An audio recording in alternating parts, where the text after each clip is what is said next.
ಇವತ್ತು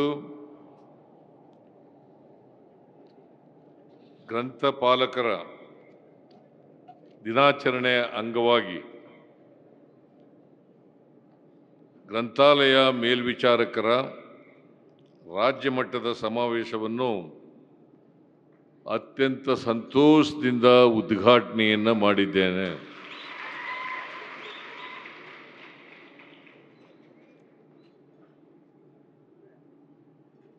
ಭಾರತದ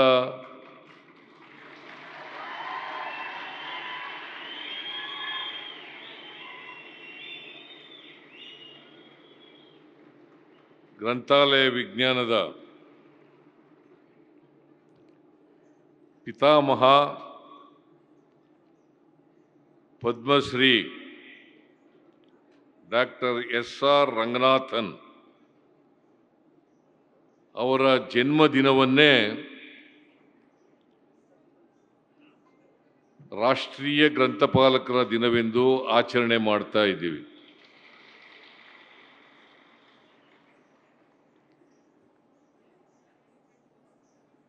ಗ್ರಂಥಾಲಯ ಈ ದೇಶದಲ್ಲಿ ಅಭಿವೃದ್ಧಿ ಆಗಬೇಕಾದ್ರೆ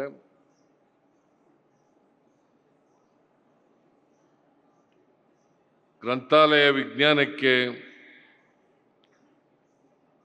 ಮಾನ್ಯ ರಂಗನಾಥನ್ ಅವರ ಕೊಡುಗೆ ಅಪಾರವಾದದ್ದು. ಅವರ ಸ್ಮರಣಾರ್ಥವಾಗಿ ಈ ದಿನವನ್ನು ಆಚರಣೆ ಮಾಡ್ತಾ ಇದ್ದೇವೆ.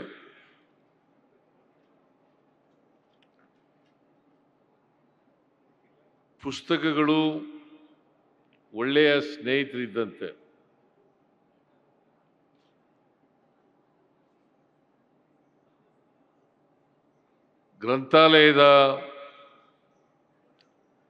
ಗ್ರಂಥಾಲಯಕ್ಕೆ ಹೋಗ್ತಕ್ಕಂಥ ಅಭ್ಯಾಸವನ್ನು ಬೆಳೆಸ್ಕೊಳ್ತಕ್ಕಂಥದ್ದು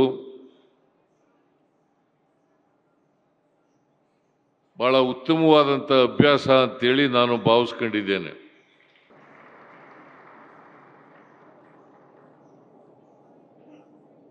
ಪಂಚಾಯಿತಿ ಮಟ್ಟದಲ್ಲಿ ಗ್ರಂಥಾಲಯಗಳನ್ನು ನಾವು ತೆರೆದಿದ್ದೆವು. ಇವತ್ತು ಹಳ್ಳಿಗಳ ಮಟ್ಟದಲ್ಲಿ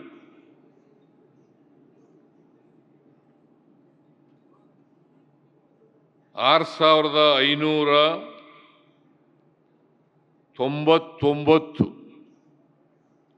6,599 ಗ್ರಾಮ ಮಟ್ಟದ ಗ್ರಂಥಾಲಯಗಳನ್ನು ತೆರೀತಕ್ಕಂಥ ನಿರ್ಧಾರವನ್ನು ಮಾಡಿ ಇವತ್ತು ಘೋಷಣೆಯನ್ನು ಮಾಡಿದ್ದೇವೆ.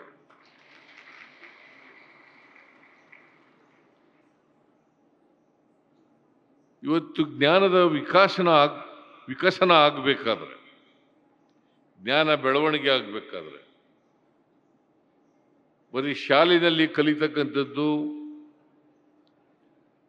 ಅಷ್ಟರಿಂದಲೇ ಆಗೋದಿಲ್ಲ ಅಂತೇಳಿ ನಾನು ಭಾವಿಸ್ಕೊಂಡಿದ್ದೇನೆ. ಪ್ರತಿಯೊಬ್ಬರಿಗೂ ಕೂಡ ಶಿಕ್ಷಣ ಸಿಕ್ಕಬೇಕು.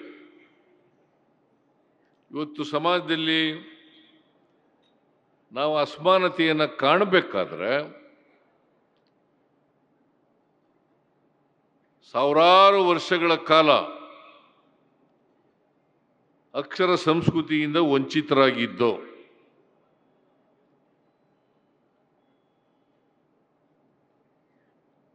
ಕಲಿತಕ್ಕಂಥ ಅವಕಾಶ ಬಹುಸಂಖ್ಯಾತ ಜನರಿಗೆ ಇರಲಿಲ್ಲ.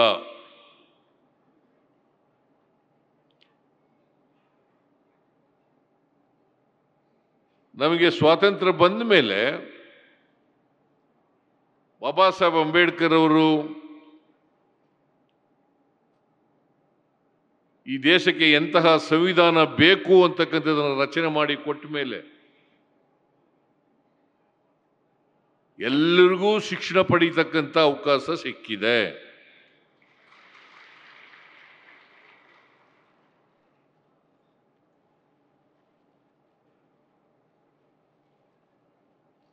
ಈ ವರ್ಷದ ಅಂದರೆ ಆಗಸ್ಟ್ 15ನೇ ತಾರೀಕು ಇಡೀ ದೇಶದಲ್ಲಿ 78ನೇ ಸ್ವಾತಂತ್ರ್ಯ ದಿನೋತ್ಸವವನ್ನು ಆಚರಣೆ ಮಾಡ್ತಾ ಇದ್ದೀವಿ.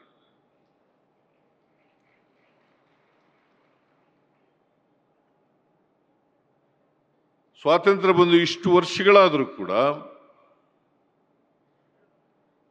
ನಾವು 100ಕ್ಕೆ 100 ಸಾಕ್ಷರತೆಯನ್ನ ಮಾಡಲಿಕ್ಕೆ ಸಾಧ್ಯ ಆಗಿಲ್ಲ.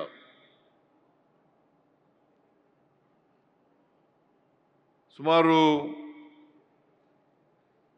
75-76% ವಿದ್ಯಾವಂತರನ್ನಾಗಿ ಮಾಡಲಿಕ್ಕೆ ಸಾಧ್ಯ ಆಗಿದೆ.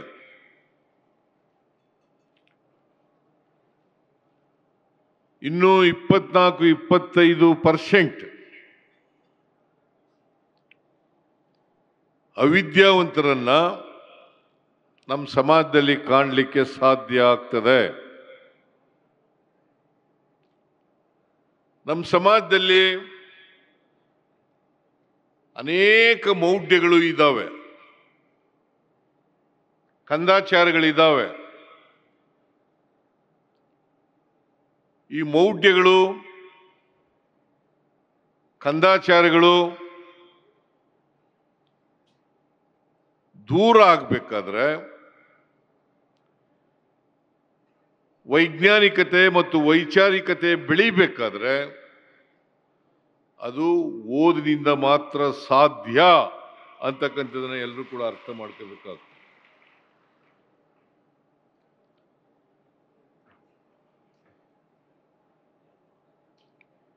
ನಮ್ಮ ಜನರು ಈ ಮೌಢ್ಯಗಳನ್ನು ನಂಬಿ, ಕಂದಾಚಾರಗಳನ್ನು ನಂಬಿ ಇವತ್ತು ಕೂಡ ಅನೇಕ ಜನರಿಗೆ ಜ್ಞಾನ ವಿಕಾಸ ಆಗದೆ ಇರತಕ್ಕಂಥ ಪರಿಸ್ಥಿತಿಯನ್ನು ನಾವು ನೋಡ್ತೀವಿ. ಅದಕ್ಕೋಸ್ಕರ ಹಳ್ಳಿಗಾಡಿನಲ್ಲಿಯೂ ಕೂಡ ಗ್ರಂಥಾಲಯಗಳು ಇರಬೇಕು. ಇವತ್ತು ಬಹಳ ಸಂತೋಷ ಏನಪ್ಪ ಅಂತಂದ್ರೆ, ಸುಮಾರು ಹಳ್ಳಿಗಾಡಿನ ಗ್ರಂಥಾಲಯಗಳಲ್ಲಿ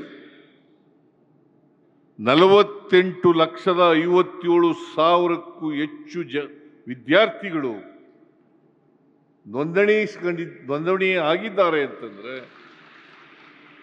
ಅದು ಒಂದು ದೊಡ್ಡ ಬೆಳವಣಿಗೆ ಅಂತೇಳಿ ನಾನು ಭಾವಿಸ್ಕೊಂಡಿದ್ದೇನೆ. ಇಲ್ಲೆಲ್ಲ ಗ್ರಂಥಪಾಲಕರು ಇದ್ದೀರಿ, ನೀವೆಲ್ಲ ಮೇಲ್ವಿಚಾರಣೆ ಮಾಡ್ತಕ್ಕಂಥವ್ರು.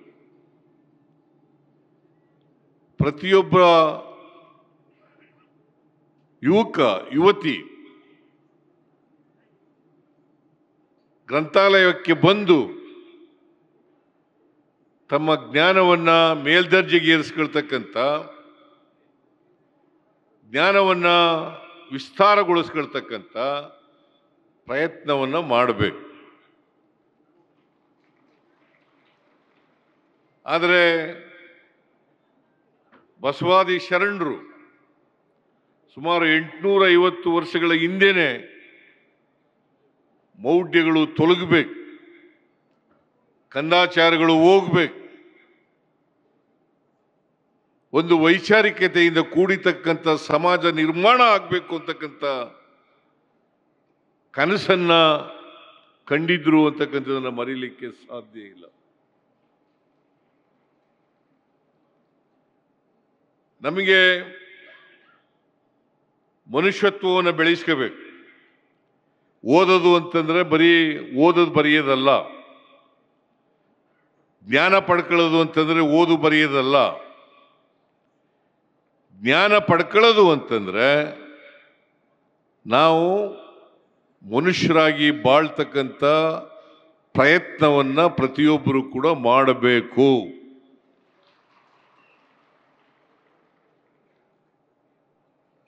ಅದಕ್ಕೆ ಕುವೆಂಪು ಒಂದು ಮಾತು ಹೇಳಿದ್ದಾರೆ. ಏನಪ್ಪಾ ಅಂತಂದ್ರೆ, ಎಲ್ಲ ಮಕ್ಕಳು ಹುಟ್ಟುವಾಗ ವಿಶ್ವಮಾನವರಾಗಿ ಹುಟ್ಟುತ್ತಾರೆ, ಎಲ್ಲ ಮಕ್ಕಳು ವಿಶ್ವಮಾನವರಾಗಿ ಹುಟ್ಟುತ್ತಾರೆ. ನಮ್ಮ ಸಾಮಾಜಿಕ ವ್ಯವಸ್ಥೆಯ ಪ್ರಭಾವದಿಂದಾಗಿ ಬೆಳೀತಾ ಬೆಳೀತಾ ಅಲ್ಪಮಾನವರಾಗ್ಬಿಡ್ತಾರೆ. ಬೆಳೀತಾ ಬೆಳೀತಾ ಅಲ್ಪಮಾನವರಾಗ್ಬಿಡ್ತಾರೆ. ಆಗ ನೀವ್ಯಾರು ಕೂಡ ಅಲ್ಪಮಾನವರಾದರೆ ಸಮಾಜಕ್ಕೆ ಏನು ಕೊಡುಗೆಯನ್ನು ಕೊಡಲಿಕ್ಕೆ ಸಾಧ್ಯ ಇಲ್ಲ. ಇವತ್ತು ನಾವೆಲ್ಲ ವಿದ್ಯಾವಂತರಾಗಬೇಕಾದ್ರೆ, ನಾವೆಲ್ಲ ಸಾರ್ವಜನಿಕ ಜೀವನದಲ್ಲಿ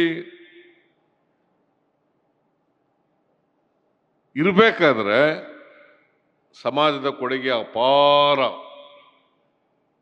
ನಾವೆಲ್ಲರೂ ಕೂಡ ಸಮಾಜ ಏನು ಮಾಡ್ತು ನಮಗೆ ಅಂತದಕ್ಕಿಂತ ನಾವು ಸಮಾಜಕ್ಕೆ ಏನು ಮಾಡದೆ ಅಂತಕ್ಕಂಥ ಪ್ರಶ್ನೆಯನ್ನು ಹಾಕಬೇಕು. ನಾವು ಸಮಾಜಕ್ಕೆ ಏನು ಮಾಡಿದೆ, ಸಮಾಜ ಏನು ಮಾಡ್ತು ಅನ್ನೋದೆಲ್ಲ ಪ್ರಶ್ನೆ. ನಾನು ಸಮಾಜಕ್ಕೆ ಏನು ಮಾಡಿದೆ, ನಾವು ಹುಟ್ಟಿದ್ದೀನಪ್ಪ ಈ ಸಮಾಜದಲ್ಲಿ, ಸಮಾಜಕ್ಕೆ ಏನಾದ್ರು ಕೊಡುಗೆ ಕೊಟ್ಟು ಹೋಗ್ಬೇಕಲ್ಲ. ಹುಟ್ಟೋದು ಸಾಯೋದು ಇದ್ದೇ ಇರ್ತದೆ. ಪ್ರತಿಯೊಬ್ಬರು ಕೂಡ ಹುಟ್ಟಲೇಬೇಕು, ಸಾಯಲೇಬೇಕು.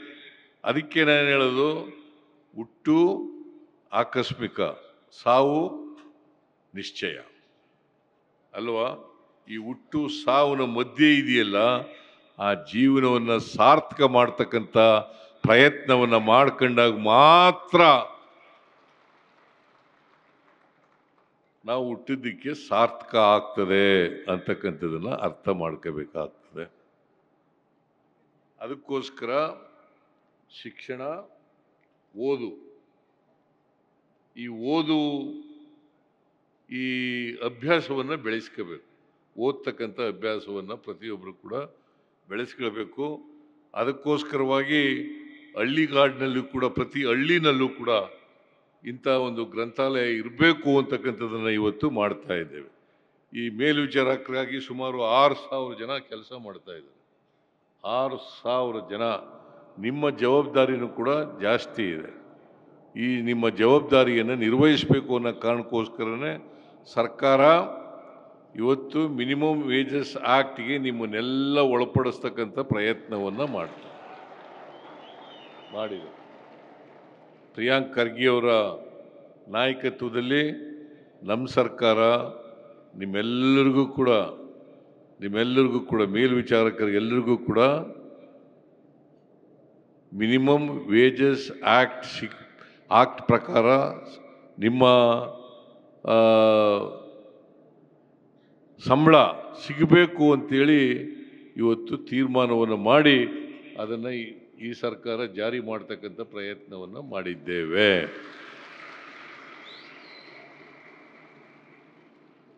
ನಿಮ್ಮ ಜವಾಬ್ದಾರಿ ಹೆಚ್ಚಾಯ್ತು. ಈಗ ಈ ಜವಾಬ್ದಾರಿಯನ್ನು ನೀವು ನಿರ್ವಹಿಸಿದ್ರೆ ಭಾಳ ಸಾರ್ಥಕ ಆಗ್ತದೆ ಅಂತಕ್ಕಂಥ ಮಾತುಗಳನ್ನು ಈ ಸಂದರ್ಭದಲ್ಲಿ ಹೇಳಿ, ಇವತ್ತು ರಂಗನಾಥನ್ ಅವರ ಹೆಸರನ್ನ, ಅವರ ಹುಟ್ಟುಹಬ್ಬದ ದಿನದಂದು ನೀವೆಲ್ಲರೂ ಕೂಡ ಗ್ರಂಥ ಮೇಲ್ವಿಚಾರಕರ ಸಮಾವೇಶವನ್ನು ಏರ್ಪಾಡು ಮಾಡಿದ್ದೀರಿ. ಭಾಳ ಜನ ಇದರಲ್ಲಿ ಭಾಗವಹಿಸಿದ್ದೀರಿ. ನಾನು ಹೆಚ್ಚು ಮಾತನಾಡಲಿಕ್ಕೆ ಹೋಗಲ್ಲ, ತಡವಾಗಿ ಬಂದೆ, ಬೇರೆ ಕಾರ್ಯಕ್ರಮ ಇದ್ದರಿಂದ ತಡವಾಗಿ ಬರಬೇಕಾಗಿ ಬಂತು. ನಿಮಗೆಲ್ರಿಗೂ ಕೂಡ ಈ ಗ್ರಂಥ ಮೇಲ್ವಿಚಾರಕರ ಸಮಾವೇಶದ ಶುಭಾಶಯವನ್ನು ಕೋರಿ, ಮತ್ತು ರಂಗನಾಥರವರ ಆತ್ಮಕ್ಕೆ ಚಿರಶಾಂತಿ ದೊರಕಲಿ ಅಂತೇಳಿ ಪ್ರಾರ್ಥನೆ ಮಾಡಿ ನಿಮ್ಮೆಲ್ರಿಗೂ ನಮಸ್ಕಾರ ಮಾಡಿ ನಾನು ಮಾತು ಮುಗಿಸ್ತೇನೆ. ಜೈ ಹಿಂದ್, ಜೈ ಕರ್ನಾಟಕ. ನ್ಯೂಸ್ ಫಸ್ಟ್, ನಿರ್ಭೀತಿಯಿಂದ ನಿಮ್ಮ ಪರವಾಗಿ.